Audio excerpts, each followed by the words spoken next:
Welcome back to the deep dive. Today we're diving into something pretty fascinating.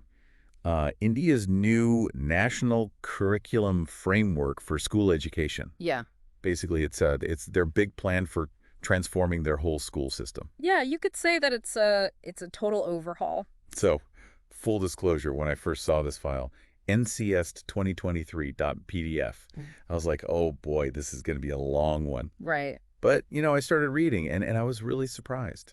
This Yeah. is not like your typical boring policy document. It's actually pretty engaging. I think they really tried to make it, accessible to everyone, not just, the education experts. I agree. It's written in plain language, and they actually encourage parents, community members, even students to read it. Which is a huge change. Yeah. It signals a move away from, that top-down policymaking and Yeah. towards a more collaborative approach, Yeah, recognizing that everyone has a stake in education. I love that. Yeah. So speaking of changes, let's talk about some of the key ones they're proposing. One that really jumped out at me was this concept of panchakosha, this ancient Indian philosophy about the five sheaths of human existence. Oh, yeah. It's a fascinating concept. It Uh, emphasizes a more holistic view of human development, Right. beyond just the physical and mental aspects. Right, and they're actually like weaving this ancient wisdom into the new curriculum. Yeah, they want schools to focus on developing all five sheaths, Yeah. not just the cognitive one. Okay, so let's get practical here. Imagine you're a student in an Indian school under this new framework. What's different? What's it like? Well, for one thing, you're doing a lot less rote learning Really? and a lot more, hands-on activities, project-based learning, and really critical thinking. So it's not just about memorizing facts anymore. Sure, not at all. They want students to be active participants in their own learning, to ask questions, to experiment, to think for themselves. Okay, that's awesome. But how do they assess student learning then if they're not relying on those, traditional exams? Well, that's another big shift. They're advocating for a much more diverse approach to assessment. They're Hmm. talking about using things like portfolios, project presentations, and even open book exams. So it's not about how well you can just, you know, repeat information on a test. Exactly. They want to assess how well students can apply what they've learned, how they can solve problems, how they think critically. I'm starting to see why you said this document is so engaging. Yeah. They're not just talking about abstract policies. They're really painting a picture of what this new education system could look like in action. And they're not shying away from the challenges. Yeah. They acknowledge that implementing these changes will require a lot of investment training and support for teachers. It sounds like they're really trying to create a system where teachers are empowered to be facilitators of learning rather than just, dispensers of information. Absolutely. They want teachers to be mentors, guides, and co-creators of knowledge with their students. Okay, so we've got this big vision, for a more holistic, engaging, and student-centered approach to education. Yeah. But how does that actually play out in terms of the curriculum itself? Like, what are students learning? Well, one of the most interesting things is that their emphasis on integrating ancient Indian knowledge systems into the curriculum. Okay, when I first read that, I thought, is this like teaching kids about mythology? No, it's much more than that. Yeah. They're talking about integrating these ancient systems into subjects like math, science, and environmental studies. So, for example, instead of just learning about the Pythagorean theorem, students might also learn about how ancient Indian mathematicians were working with similar concepts centuries ago. Exactly. It's about broadening the scope of what we consider knowledge and recognizing the contributions of different cultures. And they're also putting a big emphasis on multilingualism. Yes, India has an incredible diversity of languages, Right. and they want to encourage students to develop proficiency in at least 3 languages by the time they finish high school. That's a pretty ambitious goal. It is ambitious, but they see it as essential for fostering cultural understanding and cognitive flexibility. Okay, so they're bringing in ancient wisdom, promoting multilingualism, and encouraging critical thinking. Hmm. What else stands out to you? One thing that really struck me is their emphasis on vocational education. Oh, yeah, I remember reading about that. They had this really cool idea called bagless days. Right. In middle school, students will get 10 days where they literally leave their school bags at home and go out into the community to learn from local artisans, craftspeople, and professionals. It's like a mini apprenticeship program. Exactly. It's about giving students real-world experience, breaking down the barriers between academic and vocational education, Right. and exposing them to a wider range of career options. And they're also trying to challenge those traditional social hierarchies that often devalue vocational work. Absolutely. They want to create a system where all types of skills and knowledge are valued and respected. So it's not just about preparing students for college anymore. It's about preparing them for life, for whatever path they choose. And they're doing it in a way that is both rooted in India's rich cultural heritage and forward-looking, Yeah. preparing students for the challenges and opportunities of the 21st century. This is all incredibly exciting, but I can't help but wonder how they plan to implement these changes on such a massive scale. Yeah. I mean, India has a huge and diverse population, and I imagine there will be a lot of hurdles along the way. You're absolutely right. There are significant challenges ahead, and we'll definitely be diving into those in more detail as we continue our exploration of this document. But for now, I think it's important to just appreciate the ambition and vision behind this new framework. Yeah, it's truly inspiring. It really is. And it makes you wonder what's possible when a nation decides to completely reimagine what education can be. We've covered a lot of ground in this first part of our deep dive. Yeah. So far, we've learned that India is aiming to create a school system that moves away from rote learning and toward a more holistic and engaging approach, integrating ancient wisdom, promoting multilingualism, and valuing all types of skills and knowledge. We've also seen how they plan to assess student learning in a more authentic and meaningful way. And we've gotten a glimpse of their vision for the evolving role of teachers. But this is just the tip of the iceberg. Hmm. In the next part of our deep dive, we'll delve deeper into the practical implications of these changes, exploring the role of technology, the challenges of implementation, and the potential impact of this new framework on the future of education in India and beyond. So stay tuned. We'll be back soon with part 2 of our deep dive into India's bold educational experiment. Okay, so we've laid out like the grand vision, of Yeah. India's new education framework. Yeah. But now I'm curious about how some of these big ideas, actually translate into reality. Yeah. Like, for example, we talked about the shift away from rote learning Yeah. and toward more hands-on experiential learning. What does that actually look like on a day-to-day basis? Well, that's where it gets really interesting because they're not just saying, hey, teachers, be more engaging. Right. They're actually providing specific strategies and examples.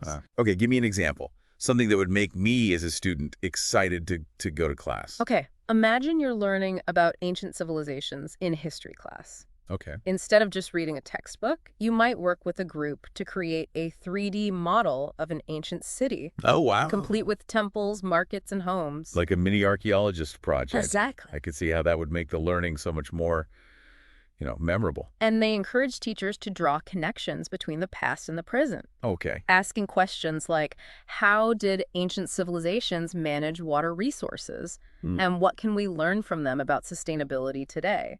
That's brilliant. It's not just about learning facts. Right. It's about using the past to understand the present and even think about the future. Precisely. Yeah. And this emphasis on real-world application extends to other subjects as well. Okay. For instance, in math class, they suggest incorporating financial literacy, Okay. helping students understand things like budgeting, investing, and even taxes. Wow, that would have been so helpful when I was in school. Right. It's about equipping students with practical skills they can use in their everyday lives. Yeah.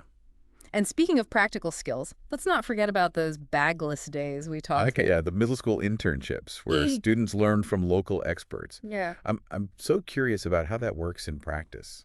Is it structured? Do the students get to choose what they want to learn?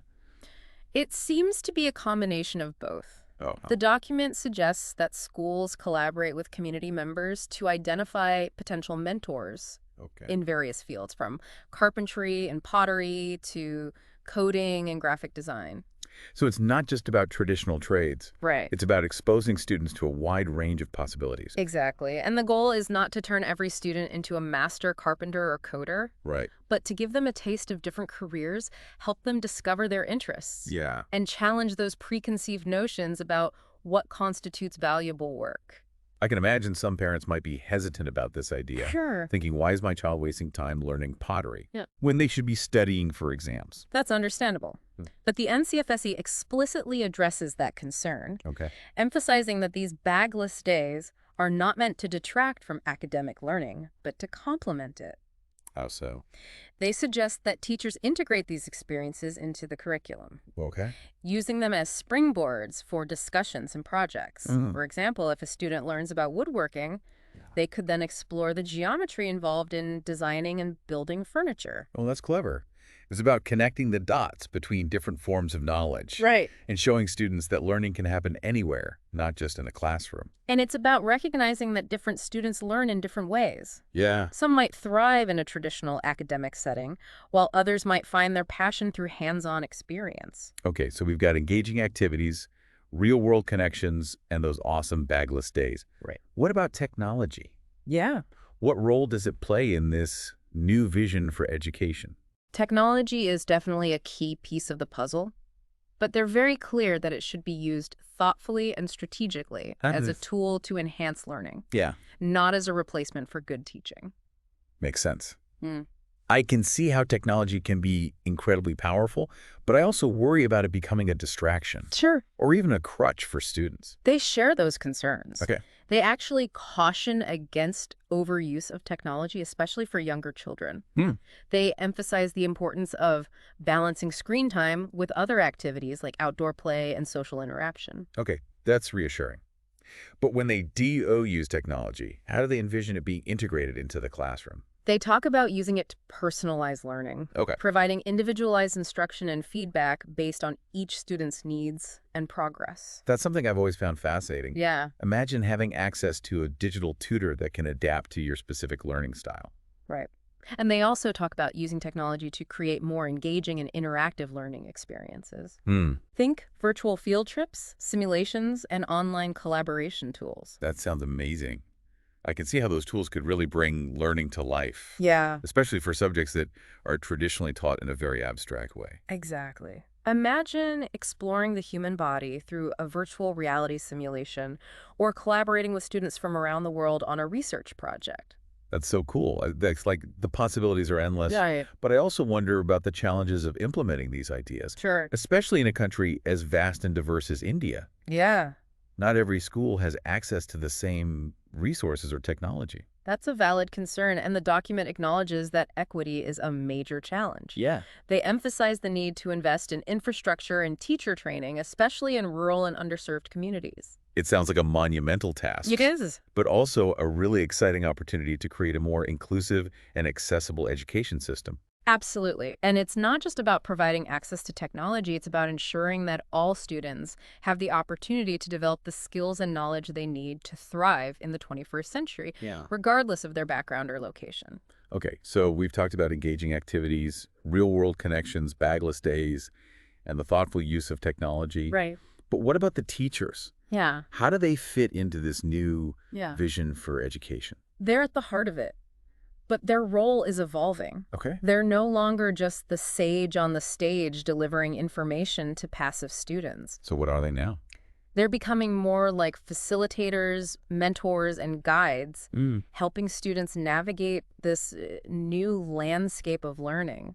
That sounds like a pretty big shift. I imagine it requires a different set of skills Absolutely. and a different mindset. And the NCFSE recognizes that. Right. They emphasize the need for ongoing professional development to support teachers in this transition. What kind of training are they talking about? They suggest a variety of approaches, including workshops, peer-to-peer learning, and mentorship programs. They also emphasize the importance of giving teachers more autonomy and flexibility in the classroom, Right. allowing them to tailor their teaching to the specific needs of their students. It sounds like they're really trying to empower teachers Yeah. to be innovators and leaders in this new education system. They are. And they also recognize the importance of collaboration. Okay. They encourage teachers to work together Yeah. to share ideas and to learn from each other. And that makes a lot of sense. Change can be overwhelming, Yeah. but when you have a supportive community, it becomes much more manageable. Exactly. And they're not just talking about collaboration among teachers. They also encourage schools to partner with parents, families, and the community Yeah. to create a holistic learning environment. I love that. Yeah. It's about recognizing that education is not just the responsibility of schools, Right. but a collective effort that involves the whole village.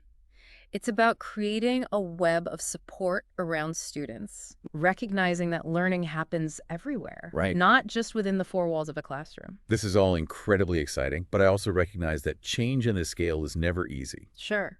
What are some of the potential challenges you see in implementing these ambitious goals? Well, one obvious challenge is resources. Right. Transforming an entire education system requires significant investment Hmm. in teacher training, technology infrastructure, Right. and ensuring that these resources are distributed equitably across a country as vast as India will be a major undertaking. Right. And even with adequate resources, there's the challenge of changing mindsets. Yeah. Moving away from a deeply ingrained culture of rote learning and high-stakes exams is not going to happen overnight. It's a cultural shift that will require patience, persistence, and a lot of open communication. Right. And there will likely be pushback from some parents and educators who are resistant to change. It sounds like they're really trying to navigate a delicate balance, Yeah. honoring their rich cultural traditions, while also embracing innovation and preparing students for a rapidly changing world. That's a key takeaway. This new education framework is not about rejecting the past,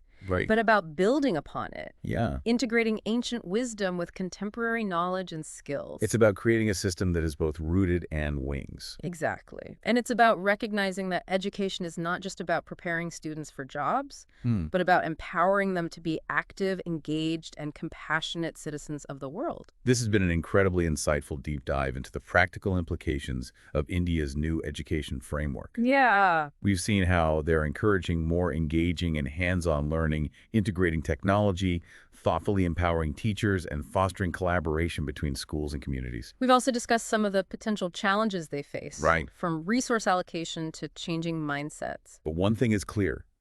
India is embarking on a bold and ambitious journey to reimagine what education can be in the 21st century. And in the final part of our deep dive, we'll explore some of the specific examples of how they're incorporating ancient Indian knowledge systems and indigenous wisdom into the curriculum. We'll also discuss the potential global impact of this new framework and what lessons other countries might learn from India's experiment. So stay tuned for part 3. Okay, so we spent the last 2 parts, really getting into like the nuts and bolts of India's new education framework. Yeah. We've talked about pedagogy, assessment technology, like all that stuff. Right. But there's one piece I'm particularly excited to kind of unpack with you, Okay. and that's how they're bringing these ancient Indian knowledge systems into the mix. It's really fascinating. It's not just like a token nod to the past or something. It's really about weaving these systems into the very fabric of the curriculum. Right. Subgens like math, science, environmental studies, even the arts are being re-examined through this lens. So it's not just like adding a chapter on ancient India to Yeah. the history textbook. It's more fundamental than that. Exactly. Think of it as like a shift in perspective. Okay. For example, in math class, Yeah. they're highlighting the contributions of ancient Indian mathematicians like Aryabhata, who developed the concept of zero, Oh, wow. and Brahmagupta, who worked with negative numbers centuries before these ideas appeared in Europe. Wow. I have to admit, my math education definitely had a very Western-centric focus. Yeah. I never learned about those contributions. That's precisely what they're trying to change. They want students to understand that mathematical thinking isn't limited to, one culture or region. Right. There are multiple ways of knowing and understanding the world. So how does this actually play out in the classroom? Right. Are students like solving equations using ancient Indian methods? They're encouraging that kind of exploration. For instance, they might have students learn about Vedic mathematics, which is a system of mental calculation techniques Okay. that can be surprisingly efficient. Okay. That's pretty cool. It's not just about memorizing formulas. Right. It's about understanding like the underlying principles and exploring different approaches to problem solving. Right. And this goes beyond just math. Okay. They're also looking at ancient Indian astronomy architecture, even town planning, Wow. for insights that are relevant to contemporary challenges. When we were talking about the emphasis on environmental sustainability Right. in this framework, I didn't even connect it back to these ancient systems. But it makes perfect sense, doesn't it? Absolutely. They specifically highlight traditional water harvesting techniques, sustainable agricultural practices, and the concept of Vrikshayurveda, the science of plant life, as areas where ancient wisdom can inform modern solutions. It's like they're saying, hey, we don't have to reinvent the wheel here. Right. Let's look back at what our ancestors knew and see what we can learn from them. And they're not just focused on the past. They're also looking at the knowledge and practices of indigenous communities. Okay. Recognizing the importance of incorporating diverse perspectives into the curriculum. That's so important. These communities often hold a wealth of knowledge about their local environments and sustainable ways of living. Exactly. Imagine learning about medicinal plants from a local healer or studying traditional weaving techniques from an artisan.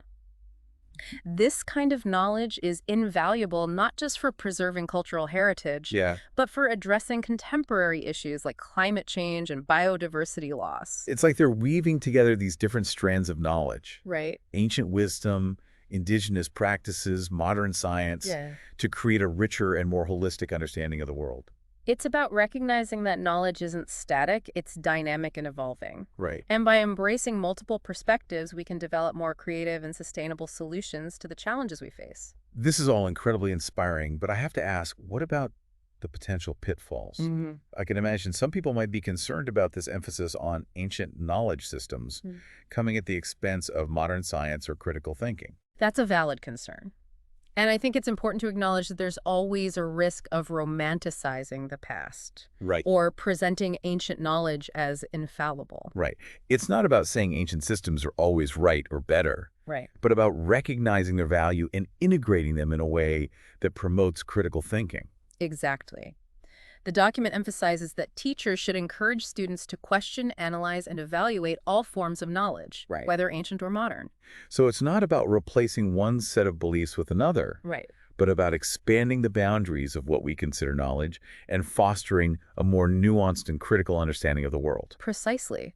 It's about equipping students with the tools they need to navigate a complex and interconnected world, Yeah. where solutions often lie in blending ancient wisdom with modern innovation. This deep dive has been such a fascinating exploration. Yeah, it really has. And I think it raises a really important question. What can other countries learn from India's experiment? That's a great question. I think there are valuable lessons here for any nation grappling with the challenges of creating an education system that is both rooted in its cultural heritage and relevant to the 21st century. Yeah, it's a reminder that education isn't just about transmitting information. Right. It's about cultivating a mindset, a way of thinking that embraces diversity, complexity, and the interconnectedness of all things. And it's about recognizing that the future depends on our ability to learn from the past, to draw upon the wisdom of our ancestors while also embracing the possibilities of the present. So as we wrap up this deep dive, what's the one thought you want to leave our listeners with? I think India's new education framework is a powerful reminder that we don't have to choose between tradition and innovation, between the past and the future. We can and we must embrace both. It's a call to action for all of us to reimagine what education can be, to create learning experiences that are both rooted and wings, Right. preparing students not just for jobs, but for a life of meaning, purpose, and global citizenship. Well, We hope you've enjoyed this deep dive as much as we have. And we encourage you to keep exploring these ideas to see what resonates with you and how you might apply these rights in your own life and work. Until next time, keep learning, keep questioning, and keep diving deep.